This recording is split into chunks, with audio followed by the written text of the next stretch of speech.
I'm Rob Licuria, Senior Editor at Gold Derby, here with House of the Dragon production designer Jim Clay. Mate, first of all, congratulations on your very first Emmy nomination. Thanks, Rob. Very, very lovely to have that. Thank you very much. I can only imagine, this show is really special. It's been received so well by critics and fans, but it's never a sure thing. So when you found out that day that you were nominated, how did you find out actually? I think we had emails from HBO Publicity. So I woke up one morning to get that email because I'm in London, obviously, in the time difference. So that was a good wake-up call. Oh yeah, there's definitely certainly worse ways to wake up. So it's cool. Now you get to ride this journey. So let's talk about your incredible work on the show. You were tasked, obviously, with realizing the look and feel of this such huge, sprawling, epic saga, and of course, based on the work that was done over 8 seasons of probably the most popular show in history around the world, Game of Thrones.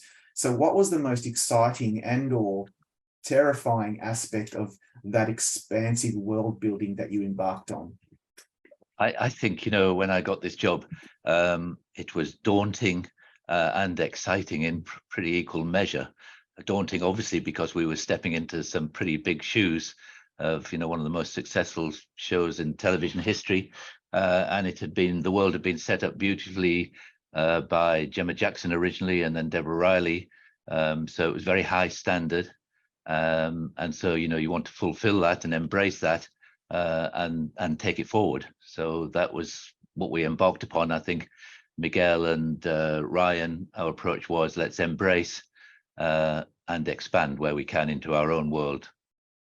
And so is that particularly challenging? Because you've got to keep that consistent look and feel from Game of Thrones, obviously. We're looking at similar locations and design aesthetic and color palettes, but you've got to take the show into another direction as well and make it new and interesting.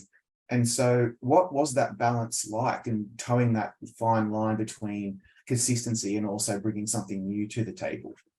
I think it was the awareness that, there's a huge fan base there, and there would be an expectation from that fan base to continue the feel,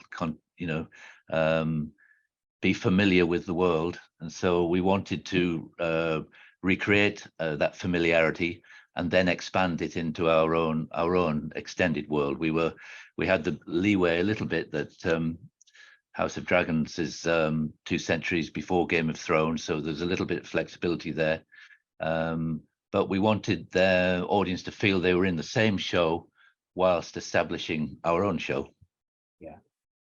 I am a huge Game of Thrones fan. So when I started the show, I had entrenched expectations. I wanted just to see an extension of the show that I love dearly. But then I very quickly kind of cast that aside because I was so invested in the story.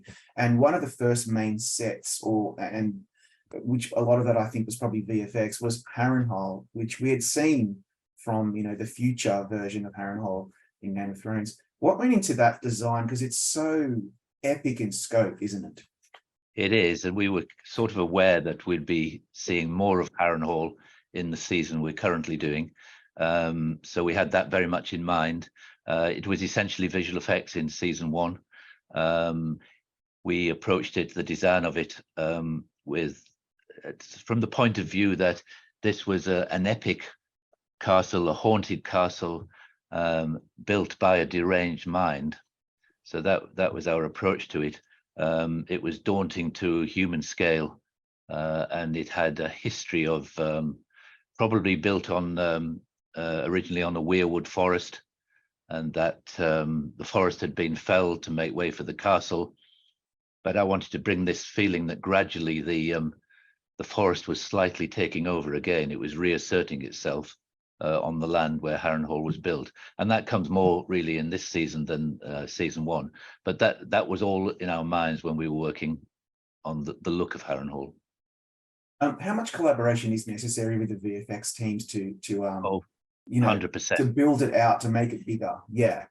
No, I mean total, absolute collaboration. And Angus Bickerton was our visual effects producer, supervisor, on season 1. Angus and I talked all the time. We'd known each other some years, so there was an easy dialogue already established. But we talked every day. I think we met regularly once or twice a week with our department and his department to make sure we were going along the same lines together.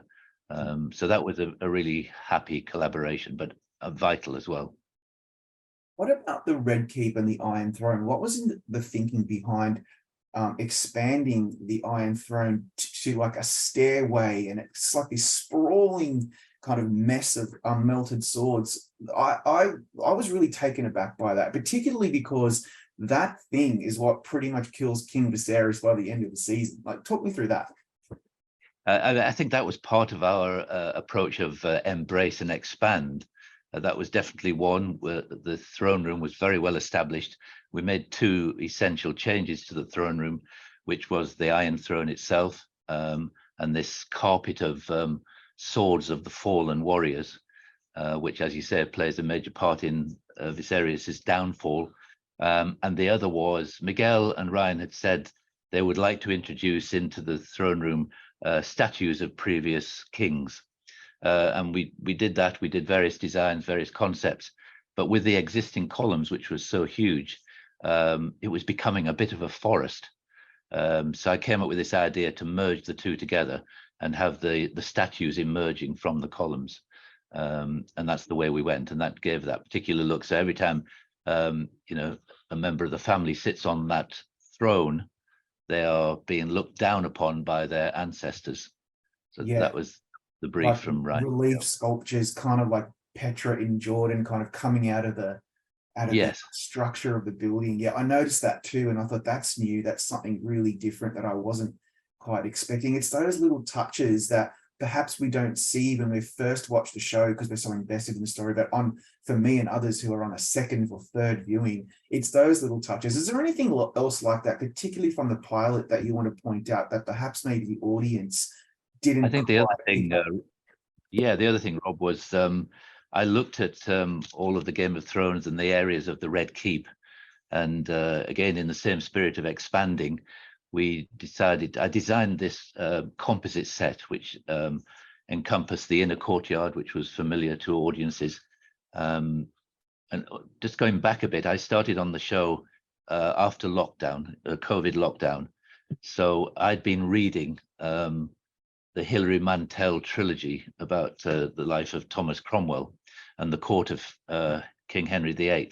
And that had a big impression on me, especially when I came to do the Red Keep. So I wanted the Red Keep to become not just the home of the royal family, the Targaryen family, but the seat of power, a sense of that Machiavellian feel that there's always intrigue, there's always a sense of danger, that the hand of the king can observe who is talking to who, very much in the spirit of the Thomas Cromwell era. So I brought that to it, and the main way to do that was to introduce this big main staircase. And from that staircase, it led to all the corridors going to the different apartments, the throne room, to the bed chambers, to the council chamber. And there are various points in that set where you can look down and observe most of that footprint.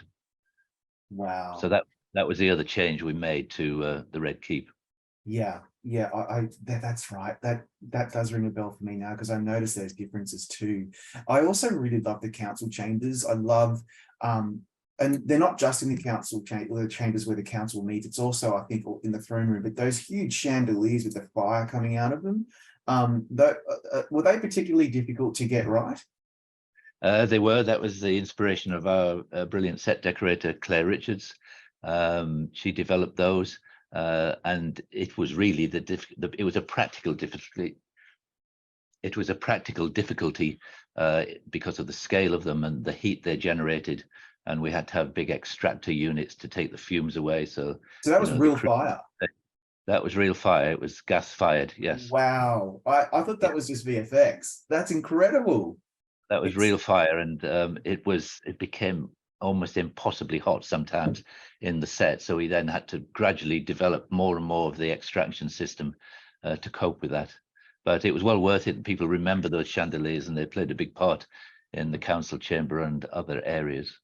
Yeah, they're stunning, and I mean, I can't get my eyes off them, and I can hear the flickering of the fire from the sound department, and they really make it's such a simple thing, really. It's not even necessary, I mean, for the story, but it really kind of is. Don't you think? Like those little touches that the creatives behind the scenes can really, I think really emphasize, can't they? it adds another layer of character to the set, and obviously the collaboration with the set decorator is another vital area, because that that makes the set human. It's not just a piece of architecture, it's a lived-in space, and it's Claire's work that brings that quality to it.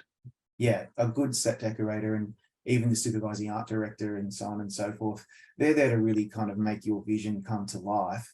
I have three key people. I have my supervising art director, Dominic Masters, Claire Richards, the set decorator, and of course the whole of the construction team. Yeah, well, I mean, they all need to be firing on all cylinders to make it work, and obviously they have. I think House of the Dragon had it more difficult than any other show this season because of the entrenched expectations that we all had from Game of Thrones. So it must feel quite gratifying that it's like you've kicked a goal and you've met the expectations of the fans. How does that feel?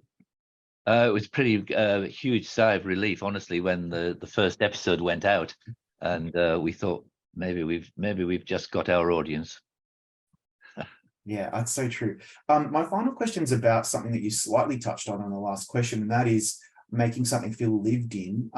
You're always going for authenticity and going for, visual aesthetic. You want it to look incredible, but it's also got to ensure that it's a physical space that people are inhabiting, not only the characters, but the actors and the crew. And so how was that, or not just in House of the Dragon, but in your work generally, is that always a very front of mind when you're designing something?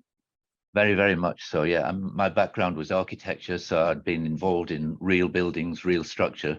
And so I tried to always build 4 walls and a ceiling where possible. But at the end of the day, I think it comes down to, you can, design as brilliantly as you can, but if it's not built with the quality and the texture and the detail, then it becomes a set. Yeah. So we're blessed with Malcolm Roberts, construction manager, who built all of these things. Hugely skilled team of plasterers and painters and carpenters and metal workers. So I and the art department are totally reliant on their skills at the end of the day. Yeah, there's only so much that you can do, but like, isn't it disappointing when you're watching something and then you are taken out of the story because you notice that it is setty? It's just, it doesn't look and feel Yeah, real, and that's I mean, really dangerous. it's often down to budget, of course, and again, we're fortunate that we are fairly well budgeted on this show to bring that quality, and so that's a blessing for us. Yeah. Well, Jim, I know you're still smack bang in the middle of production on season 2. We are all dying to see it. So can you all just please hurry up and get it done so we can watch more? We'll get a move on. In the meantime, congratulations on your Emmy nomination, and thank you so much for your time today. Thanks, Rob. Good to see you.